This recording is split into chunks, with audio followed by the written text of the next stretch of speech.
এই রকম নাম্বার তো আগে কখনো দেখিনি। কোত্থেকে ফোন আসছে বলো তো? কোথাকার নাম্বার?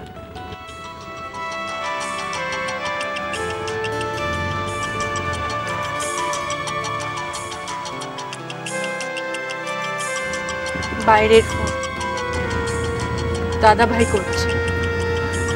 ধরো ধরো ফোনটা।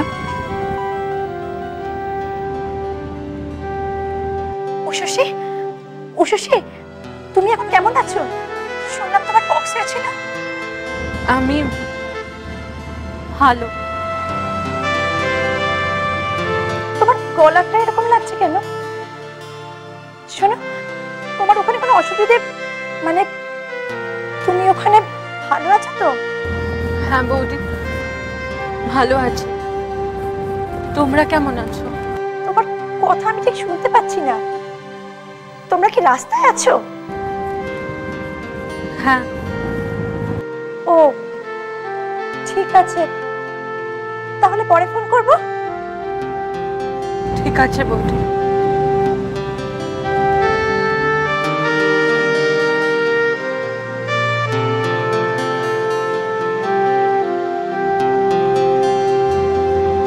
আমি বুঝতে পারছি যে তোমার দাদা বৌদির জন্য তোমার খারাপ লাগছে,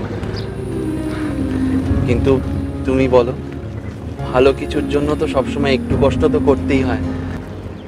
তোমার দাদা ওখানে গিয়ে কত উন্নতি করবে, তখন তখন সব থেকে বেশি আনন্দ আর খুশি তো তোমারই হবে বলো। তোমার শরীর কিন্তু এখনো দুর্বল, এখন এভাবে কান্নাকাটি করাটা ঠিক নয়।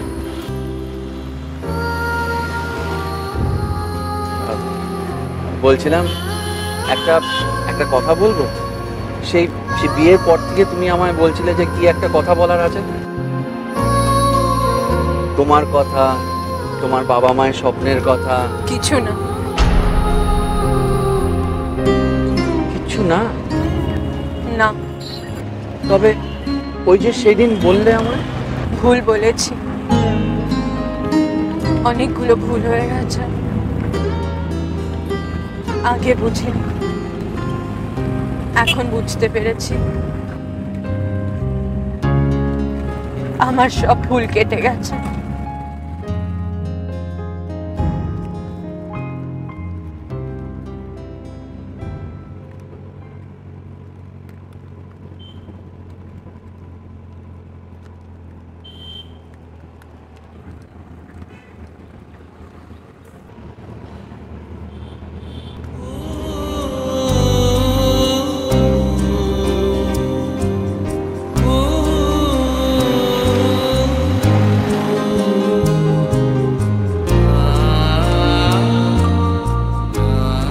নিজেকে কখনো একা ভেবো না, আমি সবসময় আছি তোমার সঙ্গে।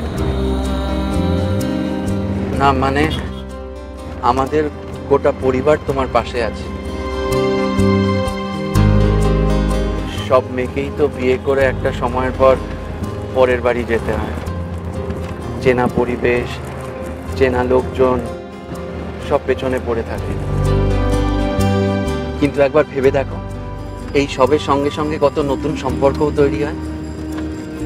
প্রথম প্রথম একটু অসুবিধে হবে, নতুন জায়গা, নতুন পরিবেশ, অচেনা লোকজন, কিন্তু দেখবে আস্তে আস্তে ধীরে ধীরে তুমি এই সব কিছুর সঙ্গে কেমন মিশে গেছো, ঠিক যেমন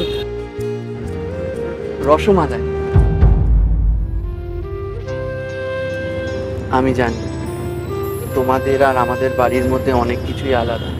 এই যেমন পিসে ঠাকুমা, তুমি হয়তো এর আগে এরকম কোনো মানুষ দেখোইনি, কিন্তু এটাও একটা খুব মজার ব্যাপার বলো। তুমি এই একই জীবনে নতুন নতুন কত কিছু দেখতে পারবে, শিখতে পারবে, জানতে পারবে।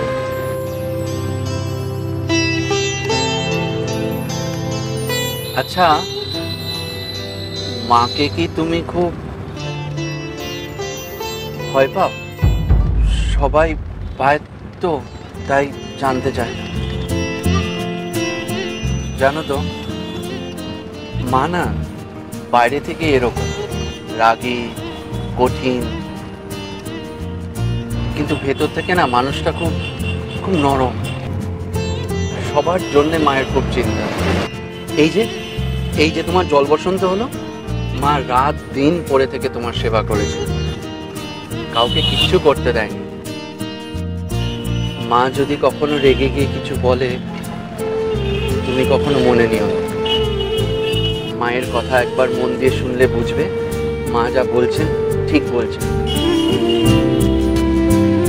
এই যে এত বকা ঝকা যা করেন, সব সংসারের ভালোর জন্যই করেন। যাকে বকে তার ভালোর জন্যই বকে। এইগুলি তার গায়ে ঢুকবে না দাদা।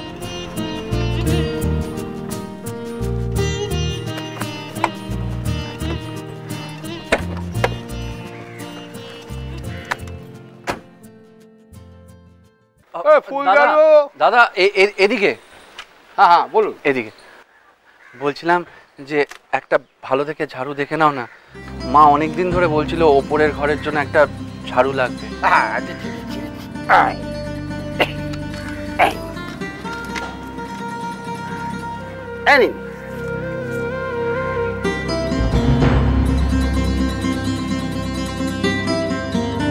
না না, দাঁড়ান দাঁড়ান দাঁড়ান, এটা না, দিন দিন দাদা, অন্য একটা দেখান না।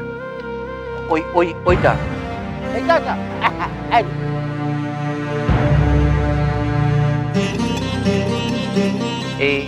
এইটা এটা দাম কত?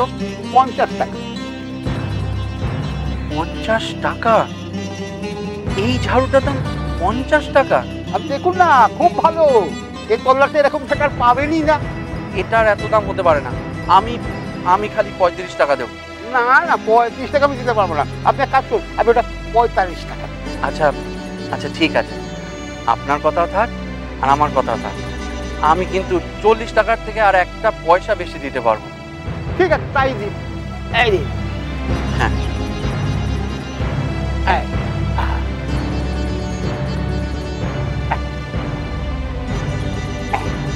দেখলে ঠকাতে দিলাম। এসো। ফুল ঝাড়ু, ফুল ঝাড়ু।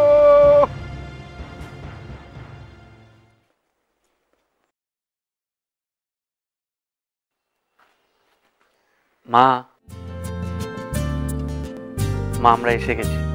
আর তুমি যে ওই ঝাড়ুর কথা বলেছিলে ওটাও নিয়ে এসেছি, ওইখানে রেখে দিচ্ছি। দর্শন হয়েছে ভালো করে? হ্যাঁ মা, হয়েছে। প্রসাদটা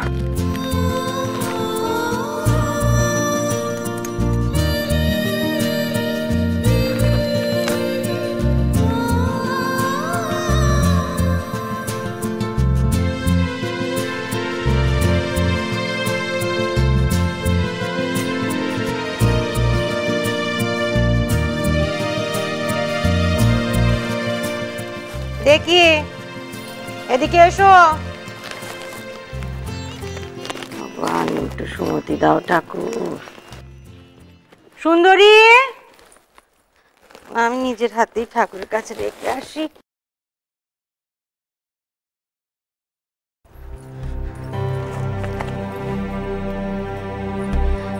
মা মা মা, আমি অ্যাডমিট কার্ডটা কোথায় রেখেছি তুমি দেখেছো?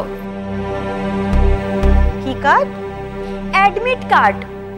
সে আবার কি রে? রেশন কার্ডের নাম শুনেছি, অমন কার্ডের নাম তো বাপের জন্মে শুনিনি। কি কাজে লাগে ওটা? মা ওটা ছাড়া আমাকে পরীক্ষাতেই বসতে দেবে না। তা ভালো। মানে? না বসলেই ভালো, বসলেও তো পাশ দিবি না।